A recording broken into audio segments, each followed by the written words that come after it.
HarperVia and HarperAudio present The Color of Air, a novel by Gail Tsukiyama.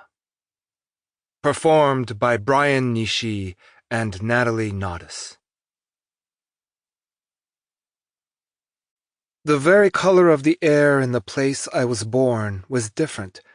The smell of the earth was special, redolent with memories of my parents. Natsume Soseki. Mauna Loa, November 21st, 1935. 1. Mangoes.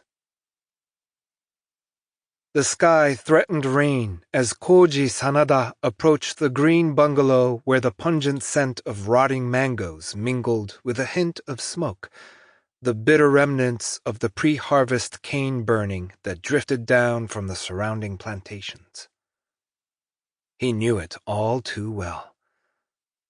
Sugarcane had been his life since his family first arrived in Hilo, Hawaii, by way of Osaka, Japan in 1895, along with all the other immigrant workers who had flocked to jobs on the island's sugar and pineapple plantations.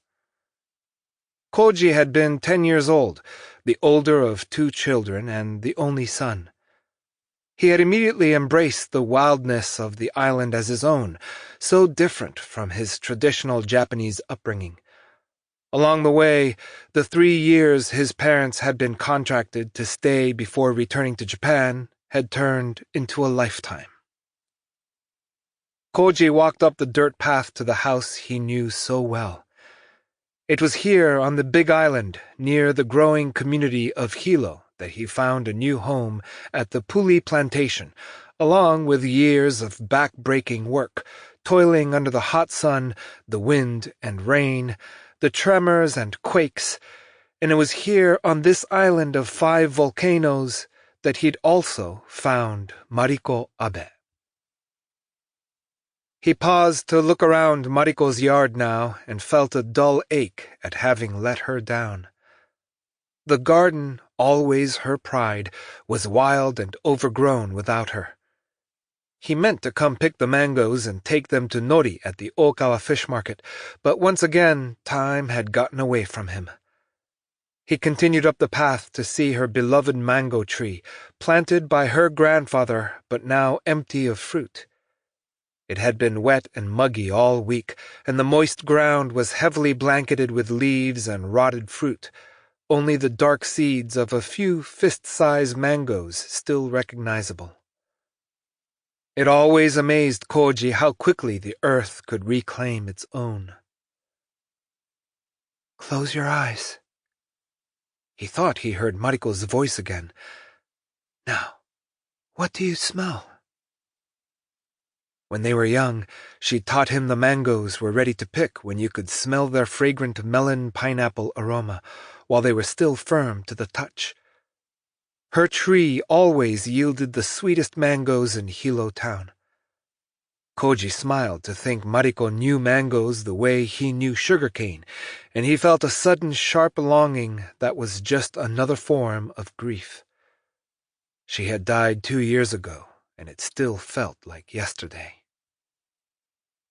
Another tremor underfoot shook Koji from his thoughts.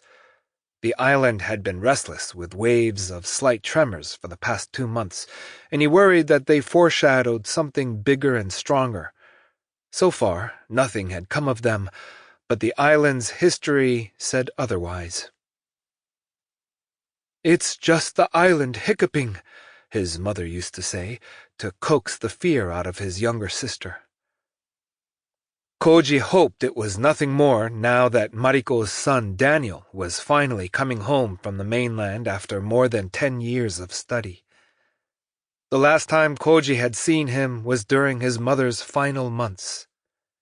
Since her death, time had played tricks on him, moving both too fast and too slow without her. He couldn't help but feel as if part of Mariko was returning to him with her son, reawakening long-buried memories. Koji walked to the woodshed where Mariko kept her garden. Sample complete.